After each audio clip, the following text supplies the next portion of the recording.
எங்கெங்கெல்லாம் அந்த ஜனங்க போகக்கூடாதோ போகலாம். அந்த இடம்லாம் தேவன் நமக்கு அனுமதி தான் போகலாம். இது நாமே கீழ்ப்படி அமைத்தும் போகக்கூடாத இடங்களுக்கெல்லாம் போகிறது.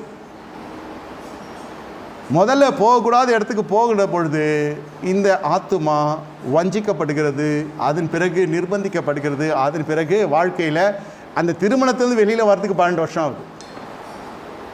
தேவன் வேண்டாம் என்று சொன்ன திருமணத்தை செஞ்சு அதுலேருந்து விடுதலை பெற்று வெளில வரதுக்கு 10 வருஷம் 12 வருஷம்லாம் ஆகுது. ஷாவும் வராது, 2 பேருமே உஜ்ஜீவனோடு இருப்பாங்க. பூமியில் நீதிமானுக்கு நியாயம் சரி கட்டப்படும். பாருங்கள், வாழ்க்கையில் ஒரு வாலிபனுக்கு 30 வயசில் ஆகிற திருமணம், 28 வயசில் ஆகிற திருமணம், 12 வயசு ஆச்சுனாக்கா என்ன ஆகுது? 40 வயசு ஆகுது. அவன் வாழ்ந்த நாட்களை விட வாழாத நாட்கள், வருடங்கள் அதிகம். இன்னும் விட்டப்பாடு தொட்டப்பாடு இல்லை, முடித்த பாடு இல்லை, வழக்கு போய்கொண்டே இருக்கும். இதெல்லாம் தேவைதானா? பிலாவின் உபதேசம்